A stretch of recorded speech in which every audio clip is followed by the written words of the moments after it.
Terkait permasalahan Natalie Holscher yang diduga berseteru dengan Putri Delina, hingga kini masih hangat menjadi perbincangan publik.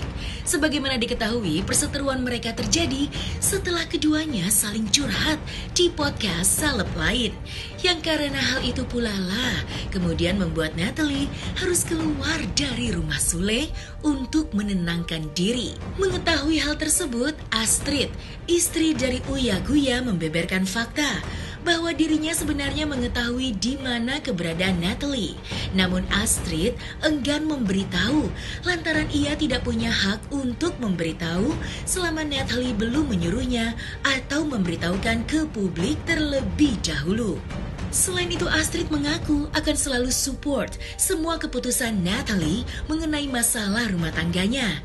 Namun ia akan tetap memberi nasihat kepada Natalie terkait semua permasalahannya.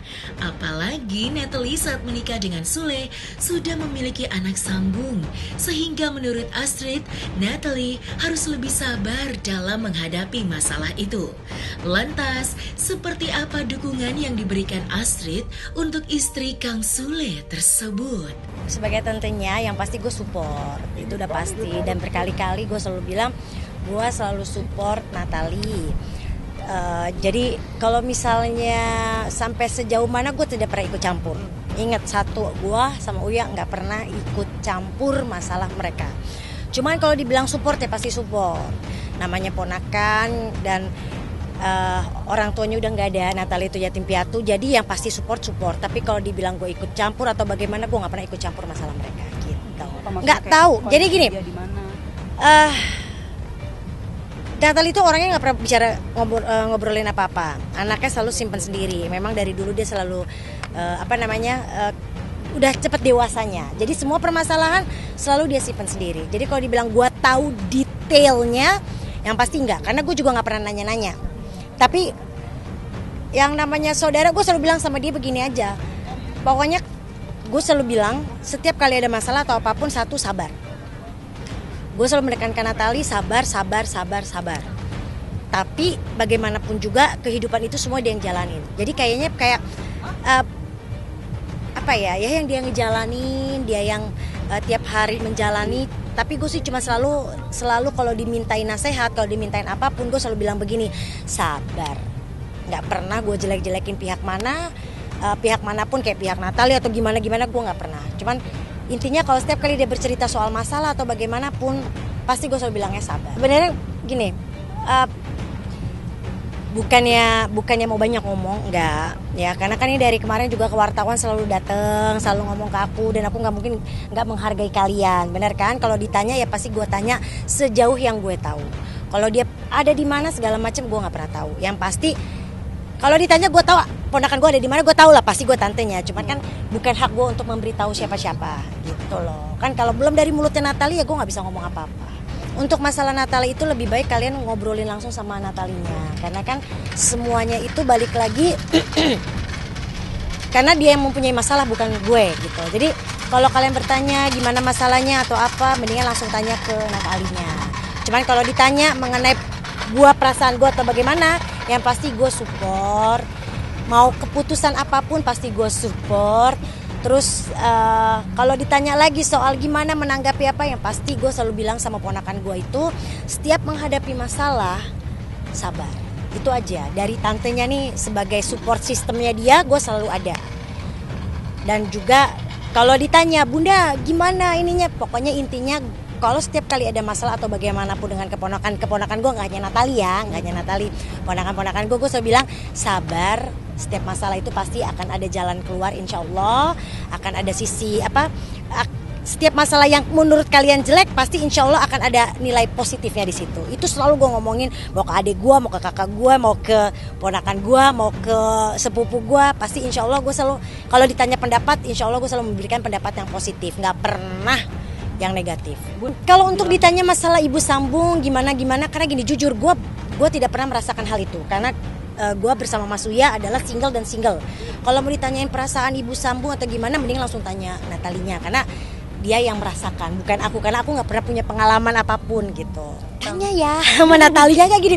Pokoknya keberadaan Natalie yang pasti gue tahu di mana. Cuman kalau untuk ditanya di mananya itu bukan hak aku, karena yang pasti harus bertanya sama Natalinya atau keluarganya yang bersangkutan. Nah, maksudnya dalam arti kata dari mulut mereka keluar sendiri. Kalau mereka sudah berbicara atau mungkin dari Natalinya bilang ya udah Kak kasih tahu, ya gue kasih tahu gitu. Tapi kalau dia bilang belum bilang apa-apa, ya gue nggak berani ngomong. Tapi yang pasti gue tahu keberadaannya dia. Gue selalu bilang sama Natali itu dalam berumah tangga itu nggak mudah, selalu begitu. Gue bilang dalam gue 19 tahun menikah, 8 tahun aja hidupnya dengan berantem-berantem itu udah pasti ada. Cabut-cabut dari rumah, berantem apa segala macam itu pasti ada. Sedangkan dia baru 2 tahun menikah.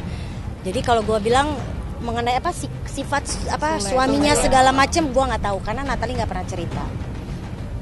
Kalau mau tahu tanyakan sama orang yang bersangkutan. Gini.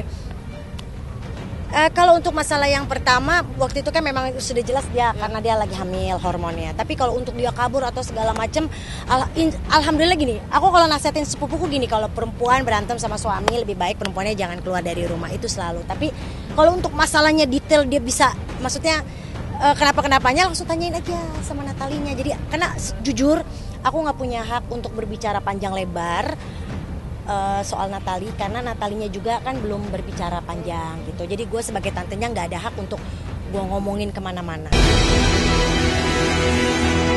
Mengetahui rumah tangga Natali dan Sule lagi bermasalah, Uya Kuya dan Astrid Kuya menyebutkan bahwa saat ini Natali sudah banyak berubah. Perubahan yang disebutkan oleh Uya dan Astrid tentang Natali adalah sesuatu yang positif. Sebagai orang yang pernah kerjasama dengannya, Uya pun membongkar sikap asli Natali dahulu. Uya menjelaskan bahwa saat ini Natali sudah banyak berubah. Salah satunya telah menjadi orang yang lebih sabar. Hal itu diungkapkannya karena perilaku Natali saat masa muda itu sama dengan Dennis Karista sekarang ini. Ya, sama seperti Dennis Karista, Natali saat waktu muda senang sekali berbicara dengan nyablak kepada semua orang. Lantas, seperti apakah masa lalu Natali yang diceritakan Uya dan Astrid seperti Dennis Karista? Benarkah Natali saat ini telah banyak mengalami perubahan yang begitu drastis? Kalau gue dari kecil gue kenal Natali gitu ya, dari sampai SMA malah kerja sama gue dulu.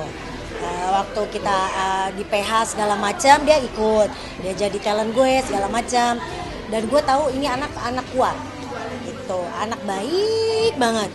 Sampai ya kita kenal deh, sampai aku sempat kerja, maksudnya aku hire dia segala macam, udah lu kerja sama gue, lu begini, sampai aku bilang ayo masuk TV apa segala macam, aku bilang kayak gitu. Ya kalau sekarang pun dia mungkin ya namanya kan kayak aku bilang ya namanya pernikahan tuh kan ada ujian ya, sebentar aja, takutnya Natali. Sebentar aja. Yang namanya pernikahan itu kan ada ujian dari awal nikah. Tapi memang tipikal keluarga kita tuh cuek. Makanya kenapa waktu awal nikah kan kata Mbak Astrid gak diundang berantem. Sumpah demi Allah gak ada berantem-berantemnya. Cuman gue lupa alamatnya di mana. Dia lupa, dia pikir udah ngirimin kayak gitu doang, miskomunikasi. Tapi tetap telepon, gue bilang, gue sorry gue lupa tanggal segini lu kawin, sorry kayak gitu. Jadi bukannya berantem, bukannya apa. Tapi memang gue selalu nasehatin dia kalau kayak waktu ada masalah pertama yang waktu itu dia telepon ya, yang gue selalu ingetin rumah tangga nggak mudah, selalu nggak cuman Natali, ponakan-ponakan gue yang lain yang udah berkeluarga. Pas mau nikah pun atau sebelum nikah atau pas lagi nikah gue selalu bilang nikah tuh nggak gampang loh. Nikah selama menjalani pernikahan memang cinta itu nomor satu, tapi nggak selamanya harus cinta, karena itu harus ego lu, pikiran lu, otak lu itu disatuin dalam satu wadah gitu loh. Nah itu mau gimana? Terus dia bilang, gue sampai cerita sama dia, gue 8 tahun berantem terus. Dari awal nikah sampai 8 tahun berantem, gak berantem. Setelah 8 tahun, baru kita bisa nyamain visi. Lo harus kayak begitu, harus sabar. Tapi mungkin kalau gue kan memang sama-sama single. Jadi gede-gedean ego lah ya, gede-gedean ego. Tapi kan kalau dia di sini mungkin harus memikirkan sudah mempunyai Mas Sule udah punya anak, jadi harus memikirkan mereka juga. Rumah tangga itu sulit, apalagi ya itu kayak tadi dia menghadapi tidak hanya Sule aja, tapi dia kan harus menghadapi 4 anak yang memang sudah dewasa, sudah punya pikirannya sendiri, sudah punya jalannya sendiri. Nah itu ya pasti akan ada gesekan, pasti akan ada ini. Cuman selama ini sih yang aku lihat dia sih sabar. Kalau lagi ada apa-apa dia telepon, Mbak kok gue gini, sabar. Tapi Natalie itu dibanding kita kenal zaman dulu di Oh SMA, dia lebih wah sekarang mah dia sabar banget, sangat berubah. Dulu tuh Natalie SMA tuh bisa dibilang Denny Cariesta. Oh yoi. Ngomong nyablak, kalau ngomong apa adanya, walaupun dia kelihatannya brutal, tapi dia kalau ngomong tuh to the point. Yes. Dia nggak sama, dulu kan ibaratnya dia kerja sama kita kan, sama saya nggak setuju aja dia bisa bilang berani. maksudnya nggak gitu. Nah, tapi gue nggak menghargai orang yang seperti itu. Jadi makanya tapi kalau sekarang kalem segala macam, berarti Sule termasuk bagus. Kang Sule termasuk bagus, bisa membawa Natalie ke arah yang positif. Dulu gue nggak bilang dia negatif loh.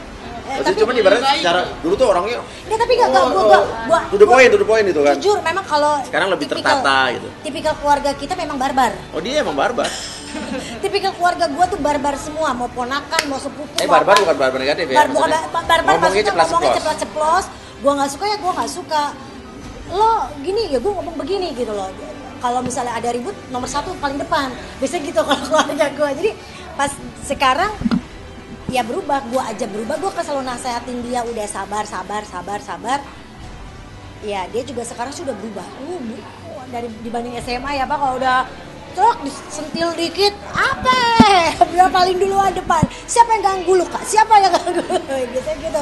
Cuman makanya gue selalu bilang, apalagi waktu mungkin ada banyak yang komen di Instagram, gue bilang kok ngomongnya kayak gitu. Memang gue akuin Natalie itu adalah orang yang pemberani, karena memang dia aslinya berani, kuat. Tidak hanya satu orang yang kita hadapin, betul. Ada 1, 2, 3, 4, ada 4 ya, 4 apa 5 aku lupa, 4 ya.